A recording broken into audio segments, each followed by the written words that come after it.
Yeah, so for a few years, the Lord has been telling us about the younger generation. And I told the Lord, I'm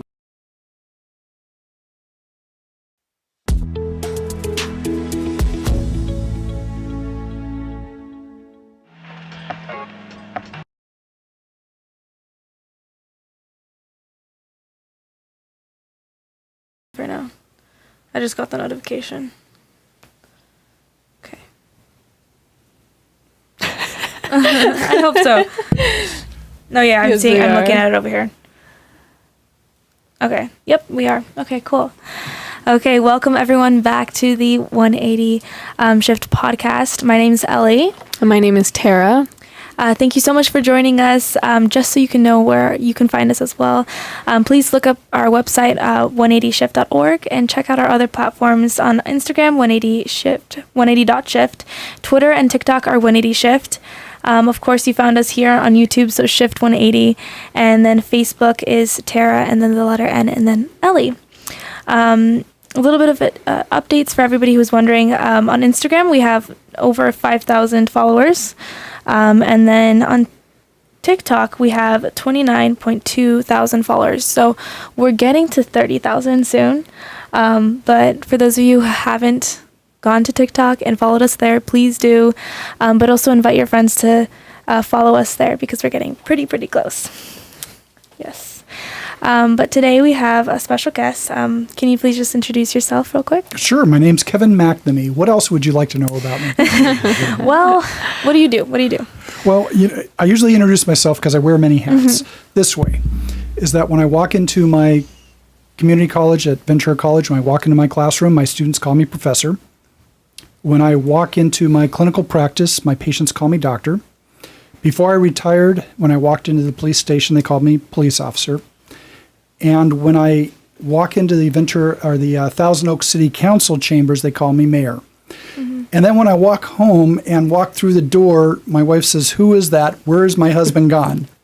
So it just depends on which hat you want me to wear at the time. But I do a number of things, and that's my background that brings a lot of different looks at issues that present itself in our community. Yeah, definitely. You'll definitely bring a lot of insight in what we're talking about today. But kind of leading into that, Benny's here too, so everybody knows Benny now, right? Benny, you want to introduce yourself? Yeah, quick introduction. So my name is Benito Benny Bernal. I'm actually a San Fernando Valley Dean for Churches in Action, former Vice President for SEIU Local 99, and founder for Chi Americanos, which is a Chicano movement that's, pretty much 70% of those that are part of the group were born and raised here in the city of Los Angeles, going back to as much as 80 years old. A lot of veterans, first responders, community leaders, and such a powerful group. Hey, That's awesome. Benny, would you say your first and last name again?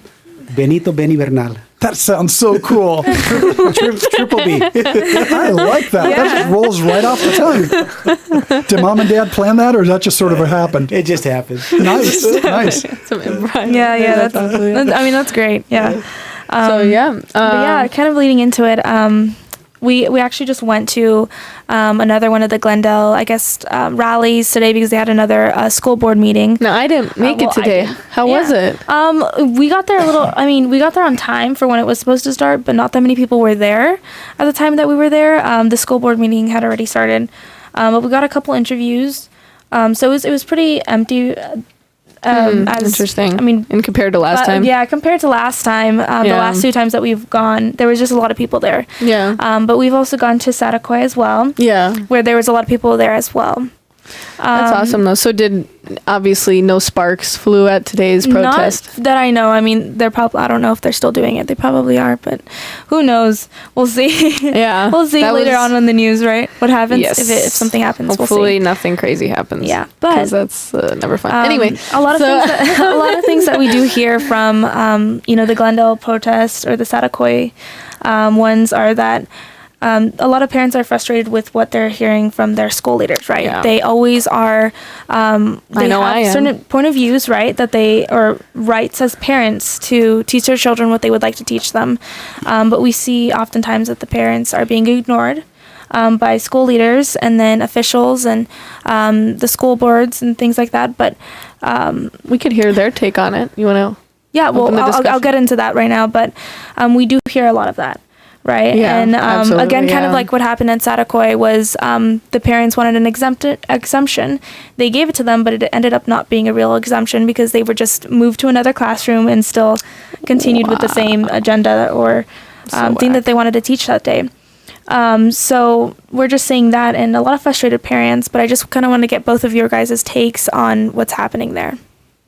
Go ahead, Benny. Well, I'll start off with it. Well, Do you want Benito or do you want Benny? either one works. Triple B, whatever. Yeah. So it's interesting because today was the first public meeting for LAUSD, and there was a parent there known as her name is Lucine, who was part of the Satakoy parents who were addressing their concerns with the board members, so on and so. I should say trying to address her concerns because as a witness that was there, Callie Gones, who's a board member that represents the district, was an individual that, before she got elected, called me, wanted to have a private meeting. I demanded that her and her husband be there. We had a private meeting about her candidacy and me getting behind her to support her. Now, one of the things I told her, I said, Callie, look, I'm willing to get behind you 100%. All I'm asking is that when we call you, answer your phone because it's concerns dealing with the children in our schools. I'm not going to bug you any other way, but always you have to be there to protect our children. And know that the powers of the unions and the agenda that they're trying to push, that you will be against that. She gave me her word. That day at Satakoy Elementary, I took my microphone, I took a speaker to give her an opportunity to talk to the parents. She not only turned her back on the parents, but she started to laugh and gave this evil look as she turned away from the parents. She was literally mocking these parents. So those are the type of leaders that we are dealing with today. And at the board meeting today, when Lucine spoke, Lucine was talking about just giving a brief summary of what happened. Now, the way the district works, I know because I used to be a former vice president for SEIU, their last speaker is what stays in people's minds. So what they did was they had a call-in, and the call-in was pretty much pointing the fingers at the parents that were there, saying that there were only 5 parents that were there, but these 5 parents hired 200 very angry men to antagonize and to be violent, to the point where they beat somebody almost to death. None of that was true. We were there. All the individuals, the men that were there, were fathers of parents, 500 parents that signed a petition not to have this being taught in the schools. So, it's amazing how you hear the lies of how the board members and so I just wanted to share that with you guys as we move forward so you have an idea of what we're dealing with. Yeah. Did it get violent? I'm curious. That at Satakoy, at the end, what happened was one of the antagonizers. Yes, he did. He kept trying to just push people the whole 2 hours that we were there. That's not good. And once we left, that's when they said he approached one gentleman and struck the gentleman. So of course, the gentleman defended himself. Yeah. Yeah. Yes, we're seeing all that. Well, violence is the language of the unheard, so Yeah, we have to make sure that we're communicating properly. But do you want to share your take on it? Well, what I'm seeing in my college classroom, and that's basically the bottom line. I really don't care what the school board members say. I see them in my classroom where every semester about a third of those students should go back to 9th grade and start over again. It's huge. Wow. What happens Roasted. if they can't write a basic sentence? They don't know algebra, Oh my God. geometry, Wow. can't add or subtract very well, but they were passed through because of social promotion. But yet these are adults that are now unleashed on our society to raise a family, support themselves, but they don't have the skill set. And this is wrong, absolutely wrong. Now, Pastor Sam Gallucci in Oxnard has started some 5 different schools through the various churches. He has had dropped on him 5 14-year-olds who have gone through the Oxnard school system who are illiterate. They cannot read. And I said, Pastor, do you mean, can they read a little bit? He says, not at all. How do you get through 9 grades and you can't read? But that's what's going on. And the parents are stepping up and saying, we're tired of this. We want our children to have the skills to survive and thrive in life. And that's why you're seeing these mothers and fathers coming to the schools saying, we want to get back to education and get away from the social engineering. Because the social engineering is not going to help them get a JOB. And JOB means just over broke. But we need to get them a career so they have all the skills to do so. That's what's going on. I see it in my classroom. My work when I was a reserve officer with the Los Angeles Police Department, you see the gang members, many of them can't read. And in fact, 90%, 80 to 90% of our prison inmates in our federal prisons are illiterate. They can't read. So what are their options? Drop out of school because they can't track, join gangs, and what are their 2 career options? Sell drugs, do crime. So this is getting worse. In fact, a study that came out last October by the federal and state government, where they monitor the standardized testing for the 4th graders, 7th graders, and 11th graders, 23% can't read. Wow. And we continue to drop in our scores for language arts and math. Yet we keep pumping money into the system. And these parents are tired of it because they see their children coming home not getting the education they deserve. You know, it's crazy to hear you say that right now because I haven't heard that. That's not the first time I've heard that. I mean, I've heard this before. My grandfather was a professor. He was a history professor in Wisconsin at a university, and he was, he was thought like highly of in Wisconsin. And we used to say that he had history students coming into his class who could not read, and this was in like the 70s or something, like the 60s or 70s, and he said that he would make it a part of his curriculum to learn basic math, algebra and reading, and he would bring them newspapers and be like, you need to learn how to read the newspaper, because these students didn't even know how to read the newspaper, and he was a professor. Yes. And so that's crazy to hear you say that right now, because it's getting worse. It is getting worse. I can only imagine how bad it's gotten, Well, the challenge I've got is that I look at what we are on the track right now of, well, let's fix the public schools is what you hear. Oh, they need more money. Well, let's look at the numbers. Yeah. Not the money. You take the average kid in California's public school system. They get $23,000 per year from kindergarten to 12th grade. Let's do some basic math here. If you take the typical class of 30 students times $23,000 per kid, the revenue for that class is $960,000 per year to run that class. Wow. But the teacher, on average in California, is paid $86,000. I want to know where the other $604,000 is going. It's not making it to the classroom. It's not going to teachers' aides. It's not going to learning resources.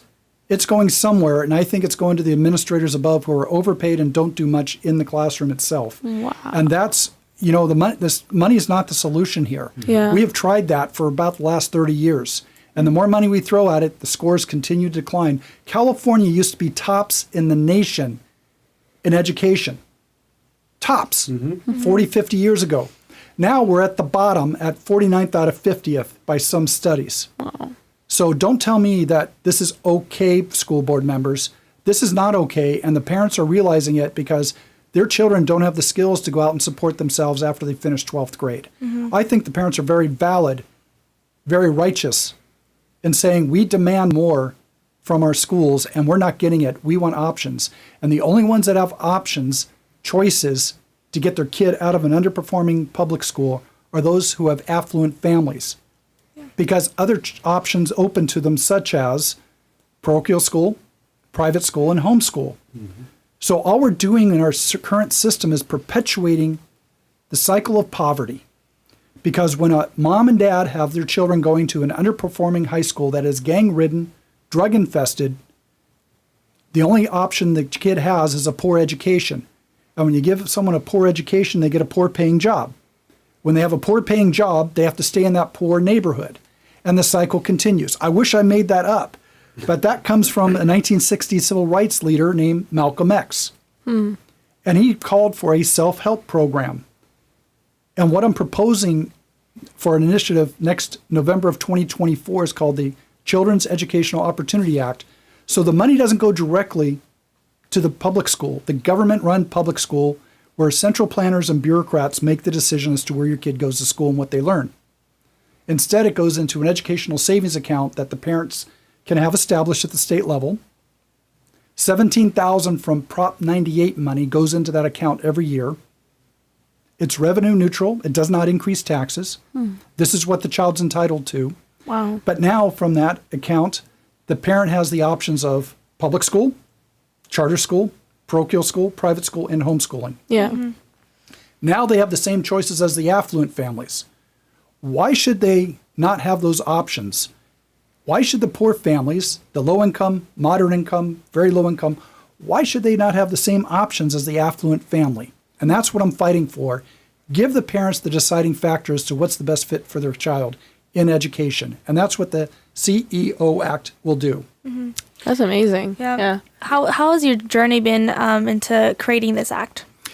It's really been a wonderful journey in that when I share it with people about this initiative, everyone steps up and says, I want to get involved. How do I do this? Why didn't I hear about this sooner? This is brilliant. And I said, I wish I could be the one to say I came up with it, but I didn't. It was Senator Murlock from Orange County who tried to put this through as a bill in Sacramento that got defeated. Lance Christensen, his legislative aide, took that and started working with a gentleman named Rick Grinnell to make it an initiative. Well, it was taken away from them by another gentleman, Mike Alexander in Pasadena, who decided to run it as an initiative, but failed miserably. Did not have a coalition, did not have the marketing plan, did not frame it very well. Long story short, this last year, I was working with Mike, but had to step away because I became mayor of Thousand Oaks, and my bandwidth shrunk down. Yeah. So I said, Mike can't work with you. Well, he was supposed to launch Signature Gathering in January of this year. He didn't. I'm at a conference in Sacramento in March. People are coming up to me saying, what's going on with the initiative? I says, should have launched. What's going on? He wasn't returning anyone's calls. He wasn't returning mine as well. So we had a meeting there. The 15 people that had worked on his team said, Kevin, will you lead this up? So I had a heart-to-heart talk with my wonderful wife, who this would take time away from her. And she says, yes, do it, because it's too important for the children and our future in California. Thank you, dear. So what has happened is that I've been going on 4 and 5 hours sleep a night. And I ask people, I need a person to be a volunteer coordinator. I need someone to be a person to do customer service. I need someone to do treasurer. I need some, and people are stepping up because they see the vision as to how wonderful this initiative will be in giving students, our future, opportunity to be more. Yeah. So it's been a great journey. It's a tiring one because I am going up against one of the biggest monopolies in the country, the teachers union. Yeah. The California Teachers Association is huge, but I really think with the passion that's out there, this will get enough signatures to qualify for November 2024 and will pass, because as more and more parents, grandparents, aunts and uncles hear about the deficiencies of our education, not focusing on reading, writing, arithmetic, civics, history, art, music, dance, they're not focusing on that anymore. They're focusing on social engineering. Yeah. And I was going to bring that up too, because I was going to say, like, with this whole, this big break that's happened where people are now standing up against the, social engineering that's happening in schools with the LGBT stuff, we've seen a huge surge in, parents really getting involved, like on the front lines of, outside the school districts. You probably see that as an opportunity, Well, this is not only people that are, a little upset. They are angry, and this is a guttural gut anger, because they're so outraged as to what happened with the COVID lockdown. All these things went through in Sacramento and the Board of Education that absent that COVID lockdown, they would not have gotten through. And now they see the result. This is passionate anger that these parents have, that they want something to change. And this is an avenue that I think is a game changer here in California to give students the opportunity to find the best educational fit and a future that holds promise. What we're offering them right now is just a babysitting service and a daycare service for those kids. Oh, yeah. Oh, it's awful. I have a question. So, how has the unions played a part in this? Because you were saying that it was there, you've had a little trouble with them, or maybe experience with them. So, how has that been? Well, the unions right now, we already know that they're going to spend a lot of money if this gets on the ballot to defeat it. And we're already anticipating they will slander us, they will libel us, they will label us that which we are not. So that way it'll taint any marketing message and benefit from this initiative. How can you avoid that? Well, you have to get out in front of it and continue to market what it actually means and what that initiative will do. And by doing so, you make the public aware of it. So when they hear the negative ads coming out and information from the unions, they'll say, no, that's not true. I already know it's not true because I've already researched this and I know what it is. Yeah. So the ones that will get this over the line are the Hispanic Americans, the Black Americans, the low income, very low income, and even the moderate income families who can't get their kids out of underperforming schools? Because you worked in the unions. What was it like? Well, the unions, all they care about is the money, and this has been part of the agenda going back, way back, I could say probably about a good 18 years. And that's why when Kevin approached me to be a part of the leadership in this movement, I'm thinking, you know what? I have a lot to lose by supporting this particular act because I was forced to retire because I refused to get vaccinated. So I'm living off of a very small pension. Now, by helping this act, I could possibly lose my medical benefits if the district is to go under, which is a possibility. But at the same time, this is how important it is for the future of our children. Because what good is it for me as a former union leader to stand up for my selfish needs, but yet ignoring the generations that'll be affected by this? So when Kevin had asked me, I said, absolutely. I think this is a perfect opportunity. And when you talk about the unions, several union leaders, current union leaders today, and many of the rank and file still stay in touch with me. So I'm slowly reaching out to them as they're hearing about this. My job, well, not just my job, there's a group of us who are reaching out to the union members to inform them about the CEO Act and the benefits to it. And they're on board.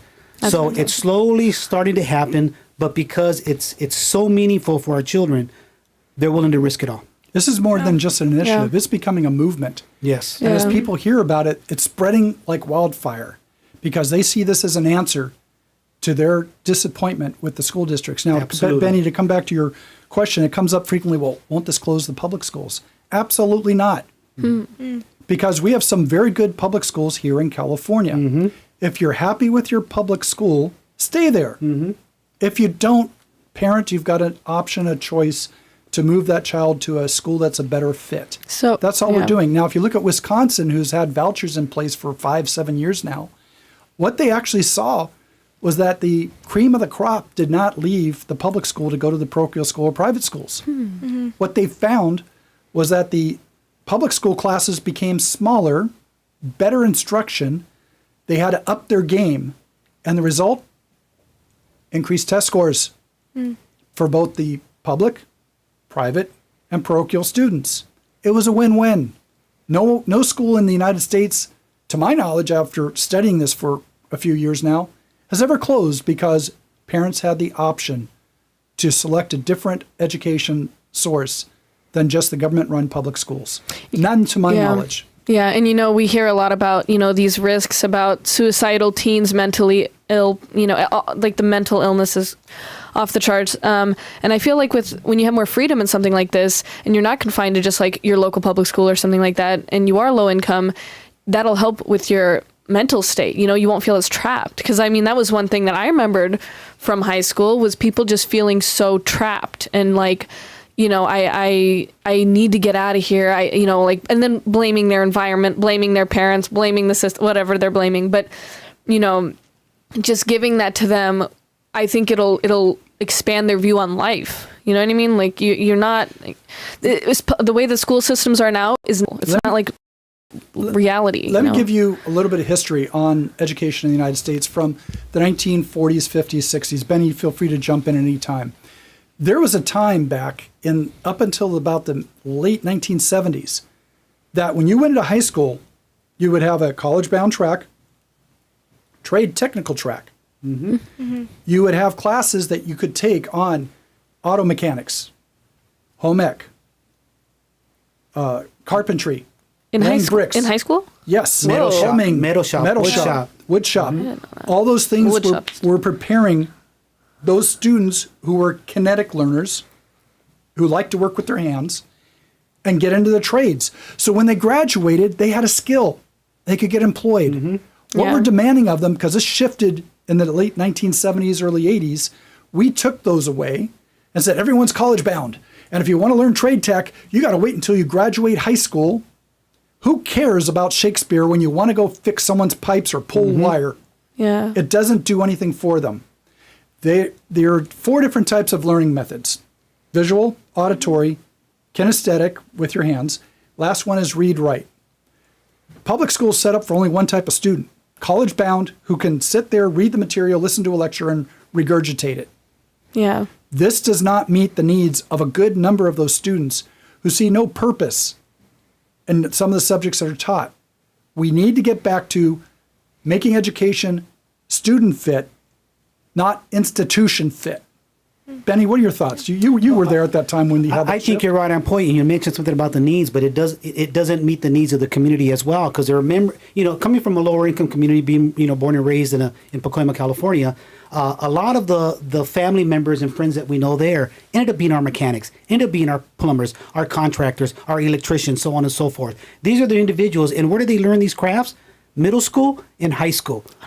That's what they learn out of high school is where they started to get jobs. And I don't want to say just job, it was careers. Yeah. So there's one Those can thing be to good teach somebody careers. a job is fine. But if you can give somebody a career, come on, look at the difference. So Yeah. that's what we're losing. And that's why a lot of the lower income, communities are where they are today, because these poor kids don't have them trades offered to them anymore. Yeah. And when you mentioned something about, Kevin, I don't know if you're going to give us a little draft, but you talked Sure. about trade school after high school.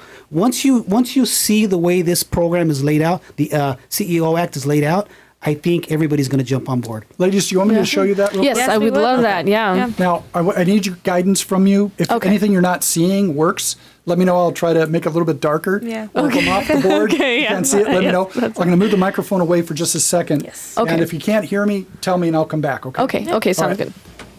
So the way this works for everyone, No, it's all set all up. the viewers, is that in 1988, those are my eights, 1988, the California voter appreciated quality education. They knew the promise it had.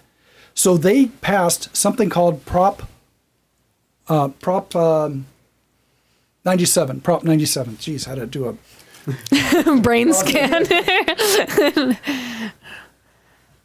So what is Prop 97? What is that?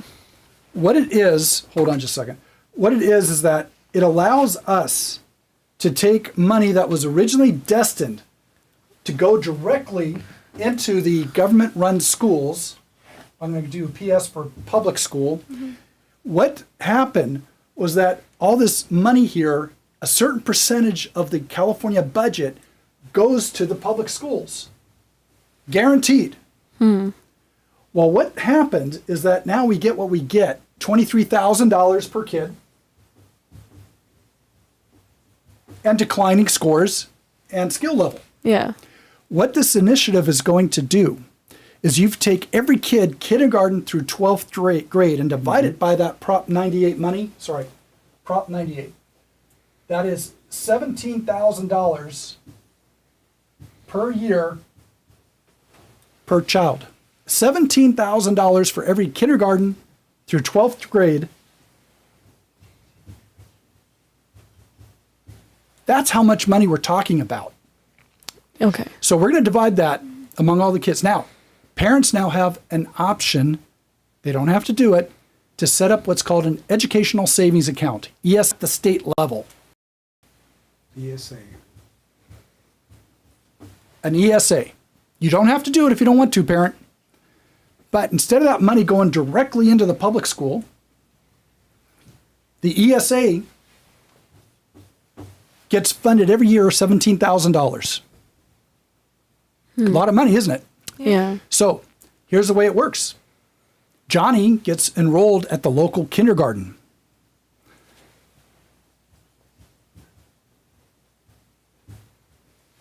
The school notifies the ESA board and says, we've got Johnny here and we charge $7,000 tuition for the year.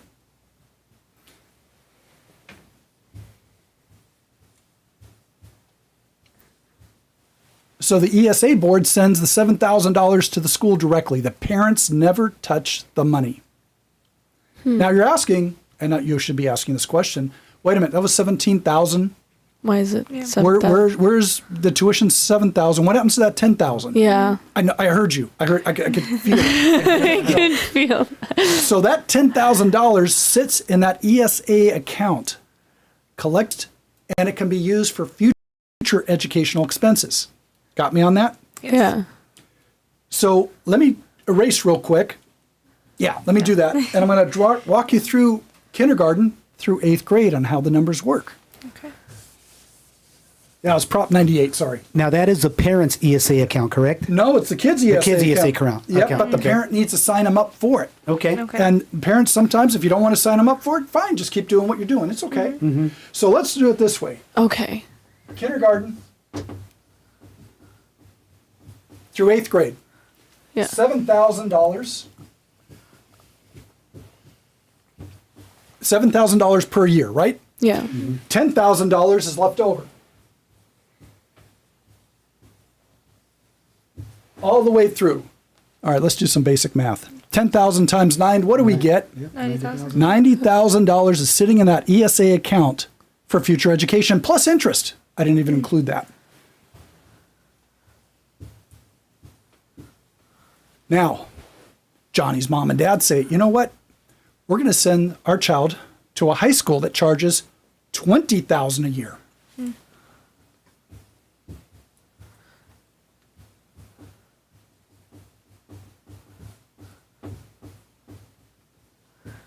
So, what happens is that 17,000 comes in to pay for that 20,000.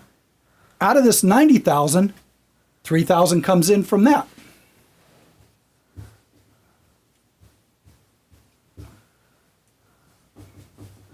We might want to move the 10,000 down a little bit. It's getting a little bit cut off.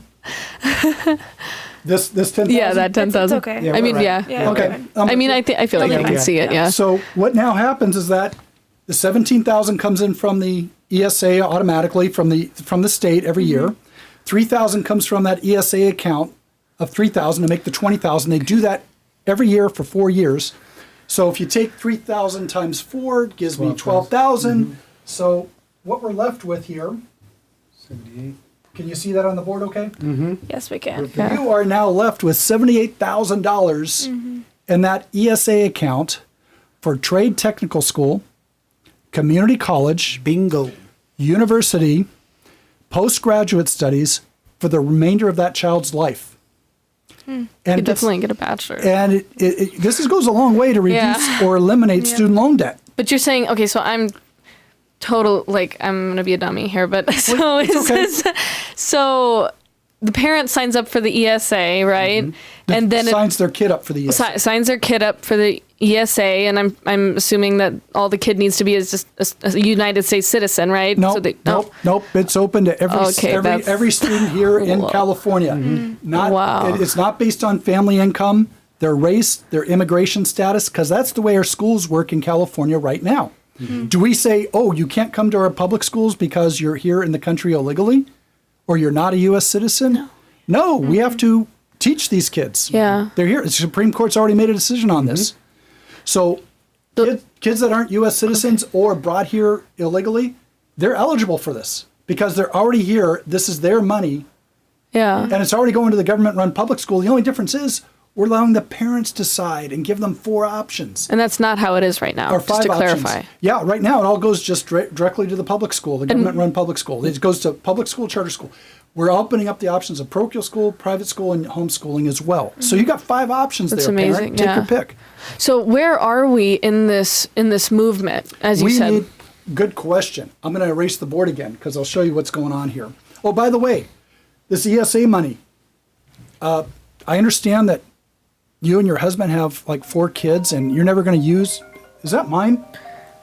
Not me. I'll take a picture. I think I put this on you. Actually, I should say, hey, Kent, I'm busy. I'll call you back. I was watching a movie with, Jackie Chan in there, and they're doing this big scene, and they get a phone call. Jackie takes the phone and says, we're doing a scene here. Call him back later. Iconic. Are you telling me to take your phone?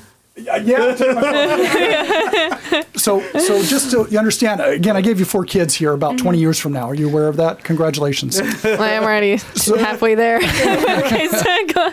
So what happens here is that you've got, out of your 78,000 sitting for college, you only use 2,000, or let's say 8,000. You got 70,000 sitting there So you have 70,000 sitting there. because you didn't use all of it up for trade tech, community college, 4-year university. You got money left over, right? Yeah.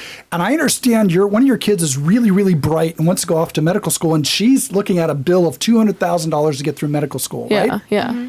The only thing she's got in her ESA is $90,000. and she's looking at medical school of 200,000. We have it set so that way you can contribute, donate, transfer From the different your $70,000 over to her ESA to another family member related by blood or marriage. Isn't that great? Yeah. That's really Now- cool. So there's that flexibility. Exactly, yeah. because why should we give it back to the state? Yeah. It's your money.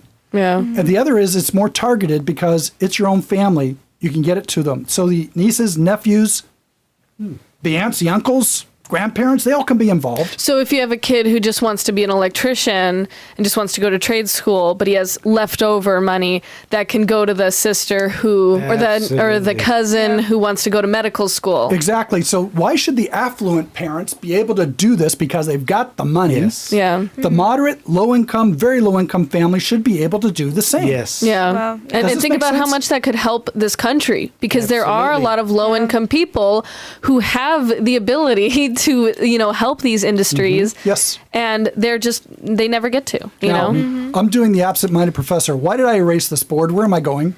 Oh, no, we're Just to talk about the we're talking process where, of yeah, words. where are you in the movement? Where are you? Oh. Where are you in the movement? Thank you very much. No problem. Yeah. Good listener. You get an A for effort. Good Thank job. you. I think the center of the board, is probably the best. Yeah, there you go. So 8? Okay. Now, we are changing the California Constitution, which says public money must go to the public school. So you said public money must go to the public school. That's what it says right now in the Constitution. It's called the Blaine Act. Okay. That I will not have as a quiz question, okay? Okay. So because we're changing the Constitution, we need to get 8% of valid voter signatures based on the previous governor election, and that number is 891,000 and change. We need that many valid signatures to get this on the ballot for November of To 2024. amend the Blaine, right? Oh, that's Okay. doable. Exactly. So all those features I said as part of the initiative, we need to collect in 6 months. And this is just California. Yes, this is all just okay. California, statewide. We got the population for it, We've man. got 891,000. That's 8% of those that voted in the last governor election. Wow. Okay. We have 6 months to do it. We're looking to launch. You have only 6 months? Yep. Oh. So Okay. Very doable though. This is very extremely doable. We've had our TikToks get more views. We have 58 counties here in Yeah. California. Yes. We got to get all the counties, team captains there to get out, spread the word. And what we're doing right now is that we're sending out flyers, notices to people to call this number. It's called a VolcanoCast number, where we will text you for free a YouTube video that lasts about 4 minutes that will explain all this in more detail. Is it a walkthrough of what to do, or is it It's just? a walkthrough just to explain what this is. But when you call this number, we can call you back in December and say, we want you to go to the website, download the initiative, sign it, mail it back to us. Now, you have billions of followers, I understand. So if we get a fraction of those billions of followers, this would work. Maybe So- one day. So I'm going to do a selfless plug here for it. You call 323-417-4644. You will get a little message saying, thank you for calling the CEO Act, putting the parent back in charge of their child's education. We're sending you a text link that will give you more information about it. And Yeah. you'll get on your smartphone a little text link. You click on it. We have like 5 of them that are in English, 6 of them in English, and we have 5 that are in Spanish. So that way people can learn more about it, because I went through rather quick here with it, but the videos are 4 minutes long, 3 minutes long, and they do a good job explaining it. Now, smart thing to do is copy that video, post it onto your social media so all your friends see it, text it, that link, to your friends, Yeah. email it to your friends with the instructions, view it, and send it off to your friends. This is sounding like a virus spreading through our community. Yeah. But this is going to be worse than COVID because it's going to spread so fast when people understand this. Benny, what are your thoughts on this? Well, you know, Kevin, here's a beautiful thing about it. I'm going to write the number up here. I just realized. Following these 2 young ladies, one of the things that if we can just get 20% of your viewers to sign this petition, the job is done. Think Yeah. about it, because you have your I think one of your largest group viewers have been 5.9 million, if I'm not Or mistaken. like 6 million. Yeah, Yeah, almost 6 Yeah. million. So think Yeah. about that. If we can get this out on your social media platform, we can share it with the parents, and your viewers alone, 20% of them. Think Yeah. about that. Think about the difference that you ladies, because of this 180 shift, Gen Z, the changes and the difference that you can make in people's lives. Well, and the fact is, like, okay, so like I have 2 kids. I'm in homeschool groups. My son is 1, my daughter is 4, and we are constantly talking about how there is money that you can access once the child is 6 to buy books, and so It's a minimum amount. It's like $2,300. Big deal. yes. Would you yes. like? Would you like? Because But you think I'm not going to tell them about this? Exactly. You know what I mean? Let me clarify with the homeschooling, because there's 3 types of homeschooling. We had to exclude the affidavit ones because they want to be off the grid. Government, don't even bother us. Yeah. Yeah, because we that's- can't verify that they do have a child. We want to eliminate fraud. Yeah. Okay. The other 2 homeschoolers, you align with a parochial school, a private school, and you go in and it's a relationship between you and the school. Some of those schools just say, pay your $200 fee, come see us in 6 months, and we'll just see how the kid's doing, that kind of thing. Others, kids got to come to class once a week. It varies. Yeah. But that's up to you, Mom. Yeah. That's your choice, not the government's choice. Oh, Yeah. Looks like the number's a little too low. Oh yeah. High, Let's high. write that. Yeah. Then we're going to do it Yeah. again just to make sure everybody gets it. No, No, but yeah, that's it's great. amazing. I called the number the other day, and the video can come out. They send you the link, and then boom, you're on, and you can view the video. So So I'm going to play devil's advocate for a second. So, okay, we say the goal is to amend the Blaine Act, and calling this number, you take initiative to basically. I think so. If I interrupt you, I'm sorry. Go ahead. I sure did. So okay, yeah, you you call the number, you get the link, you watch the video that explains it, right? And then basically the goal is to amend the Blaine Act, which basically gives the parents, control over their child's education and freedom, frankly, of resources and stuff. But let's say, like a question that came to my mind was, well, amending the Blaine Act, yeah, that's doable, but will there be any corruption in that? Or is it any Good is question. anything's gonna fall through the cracks? Like, is amending it all we need to do? You're thinking like a criminal. You're really good. Is there something I should know about you in your background here, young lady? I watched too much Breaking Bad. That's all. There you go. What happens that even in our government-run public schools, charter schools, that they are audited every 2 years or so. So to avoid the fraud issue, that's part of the initiative that has been written up, is that they get audited. And if it looks like something wrong is going on there, then you could actually trigger one sooner to look to see inappropriate spending of the money. So, for example, a school is not allowed to refund any money to a parent. Otherwise, 1, you're up for criminal charges, and 2, you're out of the system and you're never seeing any money again. And you may wind up having money pulled back from those ESA accounts. Follow my thought? Yeah. So amending the Blaine Act would keep the audits in place. It's Blaine Act just says send it to non-government schools. That's all it does. All the other criteria you and I are talking about right now is written into the initiative because it's way before. yeah, we Yes. were thinking about that as well because we want to keep fraud out of the system. Yeah. And we're at a standard that's same for our government-run public schools and charter schools. So we put that same standard. If it's good enough for the public schools, it's good enough for the parochial school and private schools who are part of the ESA. Yeah. So this almost seems like too good to be true. I mean, is it Right? too good to be true? Right. Like, is I just wish I was smart enough to come up with this, but I didn't. We've got. But you were smart enough to call all the right people, and you got a good team around Yeah. This you. is true. This is This is true. amazing, though. No, I mean, as a parent, this helps me so much because I'm excited about homeschooling, but I can see that my kids, they crave that group learning, Well, especially my daughter. Let's So- run some options here. This is, again, what's beautiful about this initiative. It gives you creative options. Let's run through some basic ones, and I'll share with you other homeschoolers moms came up with. Again, I didn't come up with this. As a homeschooler mom, you can purchase a curriculum that the ESA will pay for, and you will teach the child. Let's say you're not really good in calculus or physics or organic chemistry or so forth, right? So as a homeschooling mom, what you can do is go to the list of tutors, or if you have a tutor you like, have them added to the list. like mathnasium. I have no idea who Mathnasium is, but, Okay. but you bring in, let's say you've got a college student who's a good tutor in calculus, Yeah. and you can hire them to come in. They are now approved as a tutor through the school that you're affiliating with as a homeschool mom. Yeah. They teach your kid, send the bill to the school, the ESA releases the money for the tutoring from your child's account. No, you said the school. Which school? Well, you remember as a whatever one you homeschooler, you've got to affiliate with Oh. a charter school, Yeah. a private school, or parochial school. Okay, I Okay. see. To make certain that you are doing what you're supposed to do, the kid does exist, Yeah. so forth. So, what this now does is that it opens up the possibilities that you can be the homeschool mom, but when you have expertise, you don't know. It's not coming out of your pocket. It's coming out of the kid's ESA Yeah. to hire a tutor. Which is how it should be. You never Yes. touch the money. Yeah. You never touch Yeah. the money. It goes from the tutor to the school. School says, "Yeah, pay the tutor out It'll of be the like ESA." a check system. Exactly. Like WIC or something like That's that. what they yeah. have. That's what they have to set up, and they'll do Yeah. it. But the other, that's one option. Let me give you another benefit of that. You're getting paid close to $17,000 a year for teaching your kid. It's not going to go in your pocket.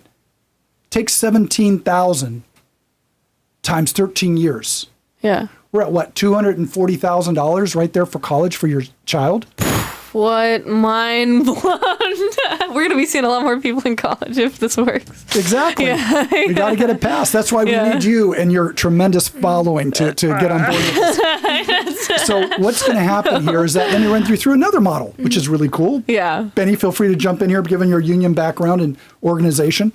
I've heard some of the homeschool moms says, why don't we set up pods where we have several families come together and they will hire a teacher to come in Yeah. and do the homeschooling for them because they're better at it. Yeah. And then they pay that tutor out of all those kids' ESA funds that are there. So you may have 10 kids from 4 different families now enjoying the benefit of what I call the one-room schoolhouse. Yeah. Yeah. Now what about if they want to, like, you said pursuing like electrician, like they could, I can't see how that would enter. Oh yeah, into it can. It could. Sure, they could be an accredited school. That's all they have to be is an accredited school by regional or national accreditation or religious accreditation. That's all they need. They need to be accredited because we want to make certain they're getting a good education. So what happens is that we have a lot of trade tech schools Yeah. that are out there that now they can take these students in. Younger. And take them at ninth Like grade, eighth grade, 15. seventh grade if Yeah, they wanted. something like that, yeah. We let our kids be kids for too long. We need to give them a skill so they can survive. Real quick story. There was a book about the unwritten education or unwritten history of education in the United States. Yeah. The author does a great job talking about how education has morphed from the 1700s to what we have today. Yeah. He tells the story of a young man young boy, 5 years old, becomes a cabin boy on a merchant ship. He's a cabin boy at 5 years of age. So he's out on this merchant ship. By the time that cabin boy was 12, he was now captain of his own ship. Yeah. He had passengers on board as they're heading into this terrible storm with cargo and so forth. He turns to his first mate and says, "Get all the passengers below deck. We're heading in for a big storm. Get them under and let's get everything underway." Well, one of the passengers says to him, "I'm not taking orders from a 12-year-old. The 12-year-old captain looked at his first mate and says, "Get him below. If he comes back up, give him both barrels." So look at Ben Franklin. Yeah. 12, 13 years of age. He knew how to run a printing press and did that his eventually whole did his life. own. Yeah. Yeah. So again, here's examples that they were making a living 12, 13, 14 years of age. We are perpetuating childhood way too long. Give them a skill so they can go out and make their way in life and make a living. I have another devil's advocate thing. So let's Please, say please. Because you know how many people at home right now are saying, yeah. This is and they're going, when, you do? when Okay. you ask your question, they're going, yes, that's my question. Yeah, my question is just like, an example of we've seen with like the arts and like parents who like put their kids like to become an actor or something like that, or a musician. Like, we've seen results with like Coogan accounts, like lawsuits that happen pointing the finger at the parent going, "You forced me into a career that I did not give any consent." Now, what would you say to that? So is it the parent's decision of whether or not their kid is going to become let's say if the parent just ignores the kids once and is like, "You're going to go do this." Let me clarify something. The Coogan Law was in place because Of payment. the Yeah. actor I know. Yeah. made lots of money, Yeah. but mom and dad took that money and spent it. And Yeah. by the time he got, an adult, He was broke. he was broke. Yeah. That's where the Coogan law came in place to protect the money of minors. Yeah, who are that's in the true. acting So industry. Coogan account was not quite So, the accurate thing. Again, the parent does not touch the money. It goes from the ESA account directly to the accredited school. They never touch the money. That's a good thing. Yeah. But to your Yeah. point, you're saying career path. Yeah. You know, Does the that's parent get a big that say is- in it? That is between the parent and the child. So if they say you're going to grow up and be an attorney, and the student says, "Mom, I don't want to be an attorney like you. I want to go in and be an electrician." Yeah. That's up to the parent and family. We have no say in that. So like the parent That's could no be different- like, "Well, I'm the one in charge of contacting the ESA, so you better get your briefcase." Is that actually anything different that we have going on right now with parents? Yeah, I don't know. You just don't want it to turn into that one movie with Robin Williams, Which one? Oh, are you Dead Dead Poet Society. Yeah. Right. But like I say, Which this is gives oh this my gives gosh, more I'm options. so sick of the fearing suicide stuff. Yeah, what this does is it gives more options so that you don't have to put kids into an education system that they hate, they don't Yeah. want to be in. They would rather be going out and pulling wire for an electrician or putting down pipes to be a plumber or perhaps being an astronomer. Yeah. And they want to go to learn to be an astronomer. Let them do it. Does this tap into the arts too? Like, could Yeah. this qualify to pay for like your kids' gymnastics and singing Well, lessons or something? as long as it's tied in with the accredited school. Oh, I see. Okay. So if it's with the accredited school and they offer that, yes, definitely. Oh, I see. Yeah, it's okay. approved by Like the an school. art school. Yeah. Okay, So, I see. So if I you- understand Yeah, that. now. go off to the art school, have a good time. Okay, so what's your question, Ellie? Just kind of. We're having a good time over your side. No, I mean those are all really Oh, good we only have questions. 10 minutes. that- Yeah, yeah. sorry. Okay. No, so you were talking about how public schools will still be around, right? But Oh, yeah. I want to know how this is going to affect the teachers specifically. Oh, big time. They're going to love this. Again, $960,000 revenue per classroom in a typical public government run school of 30 students. Got that number? Yeah. Teachers are only paid $86,000 on average in the state of California. Go look it up on the California board website. $604,000 is going elsewhere, not to the classroom. Where? So, the way I explain this to public school teachers is that it takes I'm going to do the professor here again. It takes Go to the wide. 200 students. Open your own classroom, 1st to 8th grade, get 8 teachers.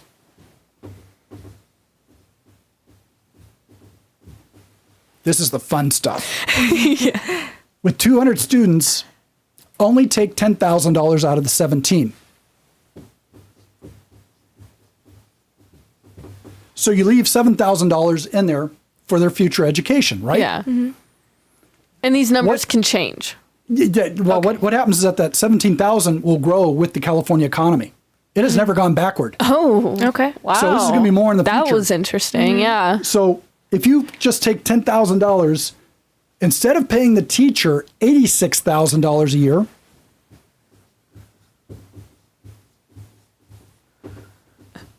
Yeah. Get you that can number. now pay the teacher Ooh, look at that. That's a lot of zeros. $150,000 a year, Wow. and have $800,000 to run the school. So you even have the people who say that teachers are underpaid and that's a problem and that's why they push the unions. You even have those people solving their problem, which is that teachers are underpaid, and it's horrible. It's a horrible They're problem. underpaid, but it's not under revenued. The money is going elsewhere Yeah. instead of to the teacher in the classroom. And I'm fighting for those teachers because I don't know about you, but teaching is a calling. It's a passion. It's a lot of work. It is It a is lot a of work. lot of work, But yeah. it's one where you do it because of the love of watching those lights go on in the kids' eyes when they learn a concept that they're going to carry for the rest of their life. It's like no other feeling. Yeah. When I have a student say, I got a job in Kansas City where I can now feed my family because I'm treating wastewater and water treatment, the guy's, just flying on cloud 9. Yeah. And I gave this guy an opportunity to do better in life for himself because he learned the skills that were needed to do water treatment. Good for you, Fernando. Good guy. But here's the deal. Again, we could do 200 students, first to eighth grade, so only 8 teachers. You have, also 25 students per class. Smaller class size, eh? Yeah. And you've got $150,000. That's a pay raise. $800,000 to run the school. Here's the thought. Why don't we just do it this way? If we increase it to 30 students per class, here are some options. Why don't we hire a recent graduate from college who wants to be a teacher? Pay them $60,000 a year times 8. That's $480,000. But when you increase that number, this $800,000 now becomes $1.2 million. Whoa. At $1.2 million, you can hire those recent graduates who want to get into teaching so they can take the bottom 5 or 10 in the class, tutor them in the back, have mentorship by all those teachers because they are going to be our future teachers. Start writing class notes and lesson plans and grade papers and teach a class. Now you've got a mentorship. Now, when I became a chiropractor and acupuncturist, I had to do internships, Yeah. a lot of hours. Yeah. Why are we not doing that with our teachers? They're like 80 hours and they're released. They're saying, you're done, you got your degree, go have a good time, go teach. Yeah. That is too few. But yet you can now pay $60,000, $70,000, $80,000 to these new graduates coming out because we need to attract the best and keep the best and brightest to become teachers in the future. Yeah. So when you're paying $150,000, you've got $1.2 million. You could establish an endowment of $500,000 a year. After 10 years, you got $5 million to help run the school off the interest and the investments. How about we build classrooms to increase our size? How about, let's take it one more step further. How about student housing for families that are housing challenged, put it on campus? Wow. How about teacher housing? Because our teachers are having problems finding one, a place to live, and two, one they can afford. Yeah. And that's going to be the next wave it's going to hit here. Because all those teachers right now, they got a 30-year mortgage years ago. It's almost paid off or paid off. So they can get paid $86,000 and still survive. Yeah. But the new graduate coming out, they're not going to make it. Yeah. They can't do it. We need to provide teacher housing as well. So why not take some of this $1.2 million and spread it around and do some good things? But it's up to the school to do this. It's not up to the government.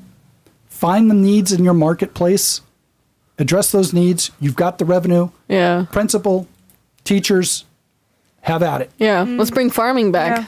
Hey, Exactly. We could do all kinds of stuff. Yeah. And you know the beauty of all of the timing, because of a lot of teachers that were either forced to retire or were terminated because of the religious exemptions that weren't honored. Yeah. These were some of the top teachers who are just sitting and waiting for this opportunity right here. Oh, absolutely, They're, yeah. they're ready to go, and you're talking about some of the most experienced teachers.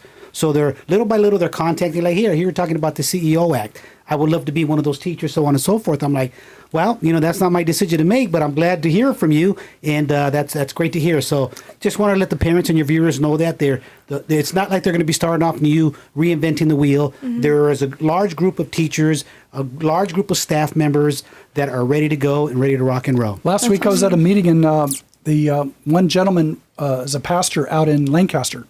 He says, I've got a ton of teachers who are not teaching right now just for what Benny just said, and they're ready to get back into the game, but they don't want to go back to the government-run public school. This is their answer. Yeah.